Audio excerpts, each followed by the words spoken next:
Thank you. Yossi actually broke our business secret. The more confusing, the more repeat business.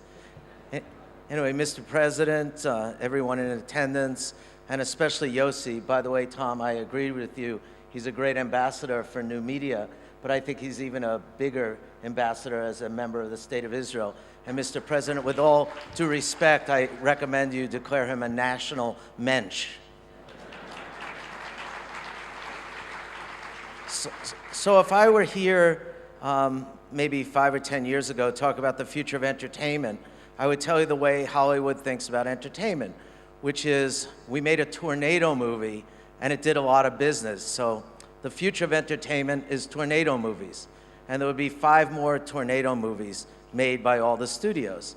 And this would be a genius idea of the future until the 3rd tornado movie when it didn't work. And they started firing people because they said, who's the idiot that made the tornado movie? Now, fortunately, we're in sort of a different position today, which is technology is really driving the future of entertainment, more so than ever. And it's not just a question of hardware, but it's hardware and software.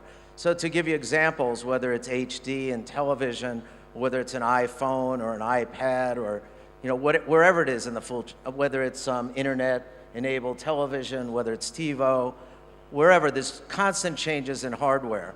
At the same time, there's new technologies in software. I mean, is it new games? Is it new applications? Is it new social media?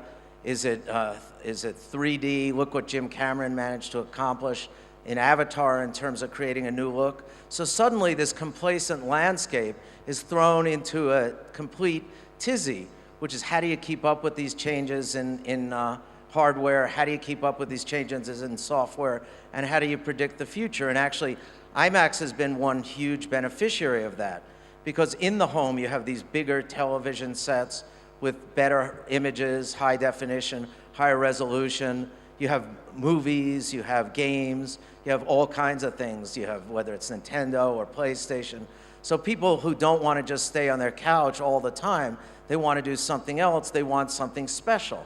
And that's what's created really the boom in IMAX's business, is that something special. So when Jim Cameron wants to make Avatar, or this year Steven Spielberg is making Tintin, or Transformers, which is coming out next week, everybody has these options. And I used to have this statistic: for every iPhone, there needs to be a certain amount of IMAXs, because actually there's a balance. People will do some things in the home, some things on different platforms, but I think their demand for kind of social media in a different sense than David's sense of social media, one where you go and you interrelate with each other, that demand is always there. And the question is, where do we go from here? So I think when you look at the biggest changes coming down the pike now, it's in the number of devices across the platforms, and which our last panel talked about, which is only increasing.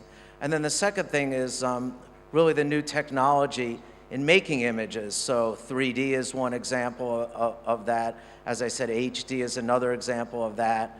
So how does that all interact? I think the biggest change coming is actually real-time and faster download of video content. Mr. Seidenberg in the last session talked about video being 90% of the internet. So if you can get a movie on day and date on your television set, are you going to go to a theater?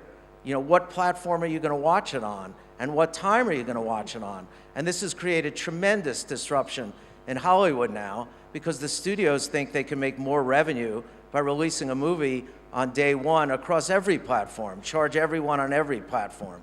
The filmmakers, on the other hand, are really not in support of this. They did not make their movie to watch on a device this big, and they're not happy about it. And interestingly, the people who are the least happy about it is Walmart and the retailers, because they've been in the business of selling DVDs all through this period of time. And now people don't have to buy DVDs. They could just download them through the internet and look at Netflix and look at Redbox, which are downloading content very quickly off the internet. So you have this tremendous disruptive phase. And unfortunately, I wish I had the answers. I only have the questions in terms of where the winners are going to be. As these devices perpetuate, as new forms of content perpetuate, where's it going to go? So it all goes back to the beginning, as it almost always does, which is Jim Cameron made a movie called Avatar, and it was in 3D. And that became this generation's answer to the tornado movie, because Hollywood then said, well, 3D, this is the magic. This will change everything. So now many, many movies are made in 3D, and guess what? They don't all work. Because the only thing I can tell you about the future of entertainment, at least in the movie business, is that it's going to be about story, it's going to be about director, it's going to be about acting, it's going to be about how it all comes together.